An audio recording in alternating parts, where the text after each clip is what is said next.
Demek bugungi eng katta mavzuyimiz va dolzarb mavzuyimiz respublika sudlari. Ya'ni yo'sinlar, qatnovlar har yili titul testlarga tushib kelayotgan eng katta muammoli savollardan bittasi, ya'ni bular mana shu sport o'simliklarga bag'ishlangan. Demak, birinchi yo'sinlarni ko'ramiz. Qani? Yo'sinlar gametofit va sporofitga ega.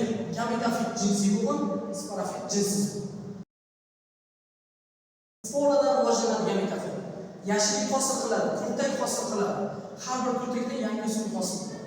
Demak, jinsiy bo'g'in, ya'ni gametofit zigota hosil qiladi. Har bir arxeologda bittadan tuxum hujayralar rivojlanadi va tuxum hujayralar qo'lba shaklida bo'ladi.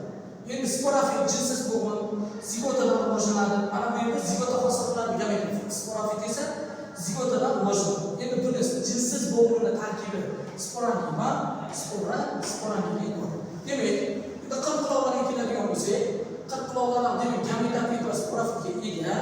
Gametofit jinsiy bo'g'in, sporofitchi jinsiz bo'g'in. Demak, gametofit sporadan rivojlanadi.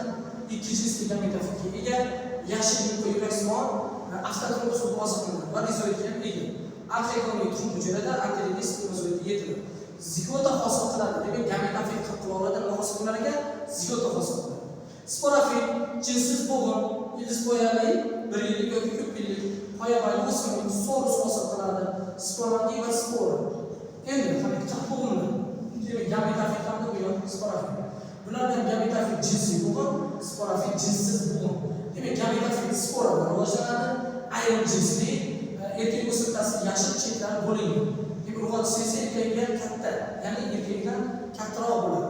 Endi zigota hosil qilishda qatnashadi gametofit. Xuddi mana bu qirqquloqlarga o'xshab gametofitni zigota hosil qiladi-ku. Xo'p, endi qarang. Xo'p, bu ham hozir mana shu gametofitni avtotrof. Ko'ryapsizmi? Gametofitni nima ekan? Avtotrof hosil qiladi.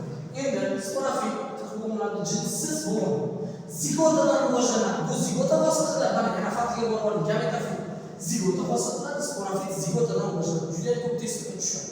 Murtak hosil qiladi.